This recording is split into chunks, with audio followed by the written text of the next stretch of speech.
Hundreds of explorers, theorists and fantasists have spent their lives searching for the infamous Bigfoot. But a leading geneticist believes he has found evidence to prove that it, or rather she, could have been more than a myth. Professor Brian Sykes of the University of Oxford claims a towering woman named Zana who lived in 19th-century Russia, and appeared to be half human, half ape, could have been the mythical Yeti. Witnesses describe the 6-foot, 6 inches tall woman discovered in the Caucasus Mountains of between Georgia and Russia as having all the characteristics of a wild animal, and covered in thick auburn hair. Experts believe the wandering wild woman was found lurking in the remote region of Okamkur in the Republic of Abkhazia. She was captured by a local merchant in the 1850s who hired a group of hunters to subdue and shackle her in the mountainous terrain. Professor Sykes claims Zana was kept in a ditch surrounded by sharpened spikes and sold from owner to owner until she came to serve nobleman Egi Genaba as a servant. Famously known as the Ape Woman,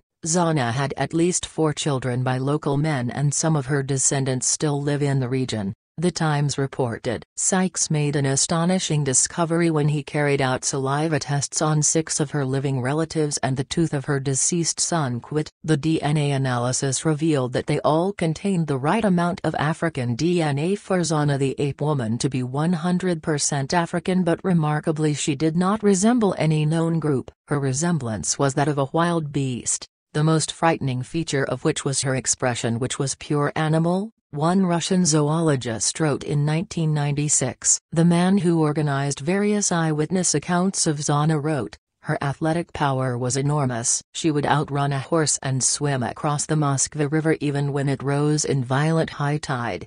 Some have argued that she was a runaway Ottoman slave, but Professor Sykes says her unparalleled DNA refutes that theory. He believes her ancestors came out of Africa over 100,000 years ago and lived in the remote Caucasus for many generations. Zana was eventually tamed by the nobleman who bought her as a servant and kept her on his estate in Tkina in the Republic of Abkhazia. Accounts from the time claim she was incredibly muscular, slept outdoors and ran around naked until she died on the estate in 1890. Some of his colleagues doubt his other findings, which include a claim that an unknown species of bear might account for Yeti sightings in Bhutan. Despite the lack of hard proof from the analysis of the alleged Yeti hairs, he says he has developed a strong sense that something is out there after speaking to dozens of witnesses. Professor Sykes could not say if the Yeti, Bigfoot or the Russian Almasty is the best candidate for a surviving race of human apemen. He said,